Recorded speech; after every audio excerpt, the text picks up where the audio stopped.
이번 시간에는 생성 AI 비교와 주의사항에 대해서 알아보도록 하겠습니다. 국내에 주요 언어 모델들이 여러 개가 출시가 되고 있는데요. 그 중에서 챗GPT를 먼저 살펴보겠습니다.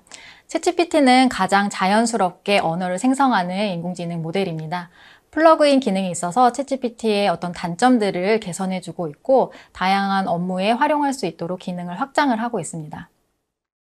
빙은 GPT-4를 기반으로 하고 있는데요. 챗GPT가 최신 정보를 반영하지 못하는 그런 단점들을 보완을 해주고 있습니다. 정답에 대한 어떤 내용들을 출처를 제공하고 있어서 확인을 하고 검증을 하실 수가 있습니다. 바드는 여러 가지 답안을 제시를 하고 있는데요. 검색을 연결해주기 때문에 구글로 가서 검색된 데이터들을 확인을 하실 수도 있습니다. 하이퍼 클로버 같은 경우는 한국어에 최적화된 모델인데요. 기존의 네이버 서비스와 연동이 되기 때문에 최근에 네이버 큐라는 모델로 서비스가 오픈이 됐습니다. 그래서 네이버 예약이나 쇼핑 같은 서비스들을 연결해서 활용을 하실 때 유용하게 적용하실 수가 있습니다. 마지막 리튼은 하이퍼 클로버를 기반으로 하는데요. 리튼 같은 경우는 마케팅에 조금 최적화되어 있는 플랫폼입니다. 마케팅이나 SNS, 광고 문구를 생성할 때는 리튼을 활용하시면 조금 더 다양한 광고 문구에 적용을 해보실 수가 있습니다. 한번 여러 가지 플랫폼들을 비교해서 어떤 차이점이 있는지를 간단하게 예시로 볼 텐데요. 챗GPT한테 먼저 이 다양한 언어 모델들을 비교해달라고 요청을 해보겠습니다. 비교적 다양한 언어로 콘텐츠를 생성을 하고 있는 것을 볼 수가 있고요. 내용도 조금 길게 작성이 된 것을 볼 수가 있습니다. 입력된 내용을 보면 좀 더 자연스러운 생성이 가능하다. 단점에는 최신 정보를 반영하지 못한다 라고 이렇게 제공을 해주고 있습니다. 빙 같은 경우에는 정확한 결과를 제공하지 않기는 하지만 출처를 제공해 준다라는 내용들, 바드에서는 장단점이 이렇다라고 이제 비교 분석을 해서 작성을 잘 해주고 있는 것을 볼 수가 있습니다. 여러 가지 모델들이 있지만 비교적 챗GPT는 이렇게 다양한 언어로 양질의 콘텐츠를 생성해 주는 걸 볼 수가 있고요. 그래서 가장 많이 활용되는 언어 모델 중에 하나입니다. 다른 모델도 한번 비교를 해서 어떤 결과를 제시하는지 보도록 하겠습니다. 다음 플랫폼은 이제 빙입니다. 마이크로소프트에서 제작한 언어 모델이고요. 똑같은 프롬프트를 입력을 해서 어떻게 결과를 생성하는지 보도록 하겠습니다. 아까 같은 프롬프트를 입력을 했지만 결과가 조금 다른 걸 볼 수가 있고요. 보여지는 내용도 아까 표로 해주는 것보다는 조금 단조롭게 해주는 걸 볼 수가 있는데요. 장단점을 이제 비교해 보시면 내용에 보면 GPT 3.4 이후라고 이렇게 정보를 제시를 하고 있습니다. 정확한 정보가 아닐 수 있다는 점 확인을 해주셔야 되고요. 바드나 이런 다른 내용들을 제시를 해주고 있는데 챗GPT랑 조금 비교를 해보면 다양한 내용이 조금 포함되어 있지 않다는 거를 확인을 하실 수 있을 것 같아요. 단어 선택에 있어서 또는 내용의 길이나 질에 있어서 조금 다른 부분들이 있습니다. 그리고 여기에서 제시되는 것들은 이런 내용들을 엑셀로 다운받거나 다양한 기능들을 같이 연동해서 사용할 수 있는 부분들이 옵션으로 있고요. 또 밑에 보면 질문 자체를 예시를 제공을 해서 다음 질문을 뭐를 할 수 있는지 또는 출처를 제공해서 정보를 확인하실 수가 있는데요. 한번 하나를 클릭해서 들어가 보겠습니다. 여기에서 이 정보를 참조를 해서 답변을 제시했다라는 것을 볼 수가 있고요. 이 데이터 자체에서 지금 3.4라고 했기 때문에 우리가 결과에서 GPT 3.4라고 정보를 제공한 걸 볼 수가 있습니다. 바드에 한번 똑같은 질문을 해볼 텐데요. 바드에 질문을 했을 때는 또 다른 결과를 제공을 합니다. 같은 프롬프트지만 결과가 조금씩 다르고요. 바드는 굉장히 짧게 한 줄로 요약해서 답변한 걸 볼 수가 있습니다. 길게 정보를 제공하기보다는 간단하게 정보를 제공을 하고 그와 관련된 정보를 검색으로 연결하게 하는 게 이 바드의 특징입니다. 그래서 모든 플랫폼들이 특징이 조금씩 다르기 때문에 업무에 활용하실 때 그 업무에 최적화된 플랫폼을 선택해서 사용을 하시면 됩니다. 이렇게 다양한 답변을 제시를 하고 있고요. 밑에서 상세 설명을 조금 더 부연 설명을 해주고 있죠. 이런 식으로 조금씩 다르기 때문에 우리 용도에 맞게 언어 모델을 선택한 다음에 활용을 하시면 됩니다. 자, 지금은 이제 바드 모델을 살펴봤는데요. 다른 모델도 한번 더 살펴보고 내 업무에 맞는 그런 서비스를 선택해서 이용하시면 됩니다.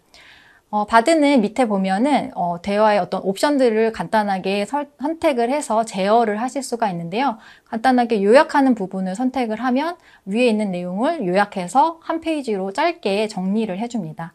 위에 어떤 결론을 먼저 제시를 하고 그 설명에 대한 내용들을 확인을 할 수가 있고요. 다른 옵션들도 한번 클릭을 해보시면 우리가 하이퍼 파라미터라는 어떤 요소들로 해야 되는 것들을 간단하게 클릭만으로 결과를 조금 제어할 수 있도록 제시를 하고 있습니다.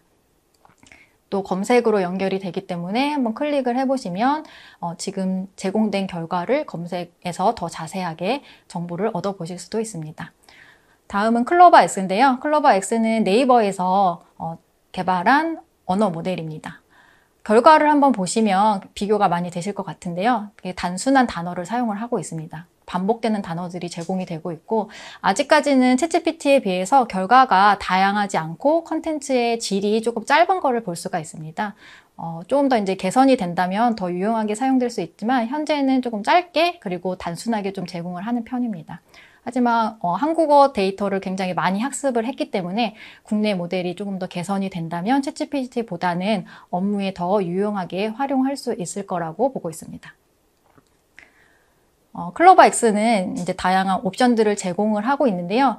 네이버 쇼핑이나 여행 같은 그런 기능들을 연계해서 정보를 얻으실 수도 있습니다. 그걸 스킬이라고 하는데요. 이런 것들이 이제 적용이 되면 더 많은 업무에 활용이 가능할 것이라고 생각이 듭니다. 이어서 주의사항에 대해서 살펴볼 텐데요. 대부분의 언어 모델은 부정확한 정보를 제공을 하고 있습니다. 그래서 데이터를 신뢰하시면 안 되는데요. 그 부분들에 대해서 조금 살펴보겠습니다. 우선 챗GPT 같은 경우는 2021년 9월까지의 데이터만 학습을 했습니다. 그래서 그 뒤에 관련된 정보를 요청을 했을 때 답변을 하는 것이 불가능하기 때문에 그런 정보를 요청하실 때는 다른 플랫폼을 이용을 하셔야 되고요. 또 환각현상으로 잘못된 정보를 제공을 하기 때문에 검증이 필수입니다. 우리가 최신 데이터를 답변을 하지 못하고 이런 환각 정보를 제공을 할 때 사용자가 모르는 분야에 대해서 질문을 하게 되는 경우 편향된 정보나 잘못된 정보를 제공받을 수 있습니다. 그렇게 되는 경우 검증을 필수로 하셔야 이 정보를 제대로 활용을 하실 수가 있고요. 특히 업무에서는 내가 검증할 수 없는 분야에 대해서 질문을 하는 경우 그게 사실인지 아닌지 확인을 할 수 없기 때문에 유의하셔서 사용을 하셔야 됩니다. 다음은 윤리 및 범죄의 악용인데요. 챗GPT가 굉장히 다양한 것들을 다 해결해 주다 보니까 가짜뉴스나 딥페이크 같은 이런 문제들도 발생을 하고 있습니다. 또는 정치나 인종 같은 그런 편향적인 답변들을 할 가능성이 있다는 것도 인식을 하셔야 되고요. 해킹이나 피싱, 악성 코드를 생성해 달라는 요청을 초기에는 이런 요청을 했을 때 코드를 만들어주기도 해서 논란이 됐었는데요. 최근에는 많이 개선이 되어서 이런 코드를 요청했을 때 작성을 해주지는 않습니다. 하지만 어떤 다른 방식으로 요청을 했을 때 그런 가능성이 있다. 그래서 사이버 범죄에 악용이 될 수 있다는 점도 알고 계시면 좋을 것 같습니다. 네, 다음은 데이터 유출 문제인데요. 이런 이슈들이 논란이 많이 됐었죠. 그래서 업무에 따라서 보안이 중요한 경우에는 대화 기록 금지를 설정하시는 주의가 필요합니다. 챗GPT와 하는 대화들은 서버에 다 기록이 되고 있고요. 이런 것들이 학습을 하고 학습을 바탕으로 또 답변을 하기 때문에 데이터 유출에 주의를 기울이셔야 합니다. 챗GPT가 이런 위험성이 있다고 해서 차단을 하기보다는 대책 방안을 수립을 해서 안전하게 활용할 수 있도록 노력을 기울이시는 게 중요합니다. 다양한 가이드들이 지금 검색을 하시면 다운로드 받으실 수 있기 때문에 그런 안전 가이드를 활용해서 업무에 적용하시면 좋을 것 같습니다. 대화 기록 설정을 한번 해볼 텐데요. 세팅에서 설정을 해주셔야 됩니다. 이 세팅 메뉴는 왼쪽 하단에 내 프로필을 클릭을 하시면 세팅 앤 베타라는 메뉴가 오픈이 되고요. 이 메뉴에 들어가서 데이터 컨트롤을 누르시면 이 대화 기록을 설정을 하실 수가 있습니다. 챗 히스토리 트레이닝을 오프로 꺼주시면 되는데요. 처음에는 이게 초록색으로 활성화가 되어 있으실 거고요. 이거를 이렇게 꺼주시면 비활성화 처리가 됩니다. 이 비활성화 처리가 된 다음부터는 채팅 기록이 사라지게 되고요. 저장이 아예 안 된다기보다는 약간 저장되었다가 그 이후에는 저장되지 않도록 설정을 하실 수가 있습니다. 이렇게 보안 설정을 하고 업무에 활용을 하셔도 좋을 것 같습니다. 네, 저작권 사례에 대해서 살펴보도록 하겠습니다. 생성 AI가 학습한 데이터에 대한 저작권을 먼저 살펴볼 텐데요. 인공지능은 데이터를 학습을 하고 그 데이터를 바탕으로 결과를 생성해 줍니다. 근데 그 데이터 자체, 학습한 데이터 자체의 저작권의 논란의 이슈가 몇 가지 있었습니다. 먼저 게티 이미지는 이미지를 제공하는 플랫폼인데요. 여기 인공지능이 생성한 결과물에 이 게티 이미지에 워터마크가 표시되면서 동의 없이 인공지능이 학습했다고 논란이 된 경우가 있습니다. 또 다음은 이제 MS에서 GitHub 코파일럿이라는 서비스로 런칭을 했는데요. 이 코드를 생성해주는 인공지능이 이 GitHub에 있는 코드를 바탕으로 학습을 하고 코드를 생성해주는 그 과정에 놓여 있는데요. 이 프로그래머들이 무료로 올려놓은 이 코드를 상업적으로 이용을 하면서 논란이 된 적이 있습니다. 마지막으로 이제 오픈 AI의 어떤 답변에 대한 논란도 있었는데요. 월드 스트리트 저널 뉴스의 데이터를 동의 없이 학습을 해서 논란이 된 적이 있는데 이 과정은 챗GPT와 대화를 하면서 어떤 데이터를 학습했냐고 물어봤는데 이런 사이트들에서 학습을 했다라고 했고 그런 데이터들을 동의 없이 학습했기 때문에 논란이 된 적이 있습니다.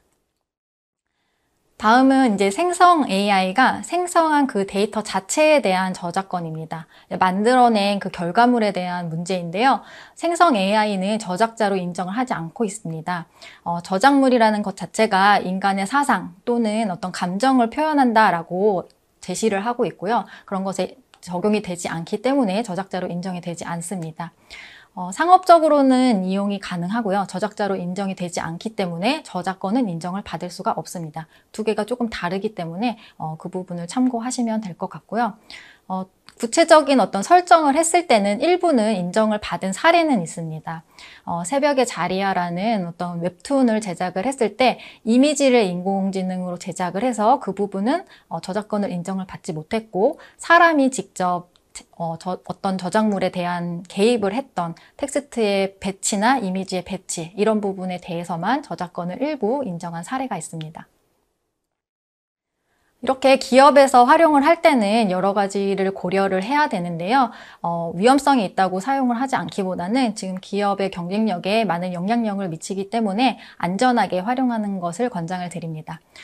생성 AI를 적극적으로 활용하는 그런 비전과 전략을 수립을 해서 인공지능 안전 가이드를 마련을 하거나 이미 마련되어 있는 가이드를 활용해서 적용을 해보시면 좋을 것 같고요.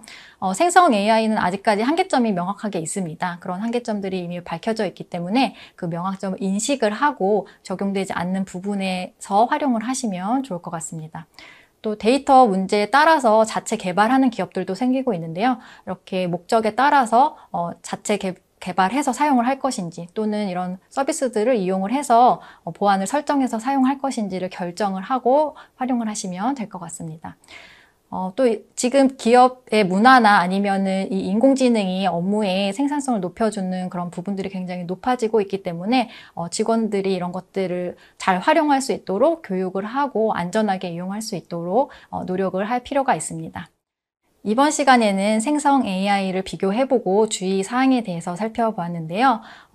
여러 가지 한계점들이 있지만 업무 생산성에 굉장히 많은 도움을 주기 있기 때문에 안전하게 활용을 해보시면 좋을 것 같습니다. 감사합니다.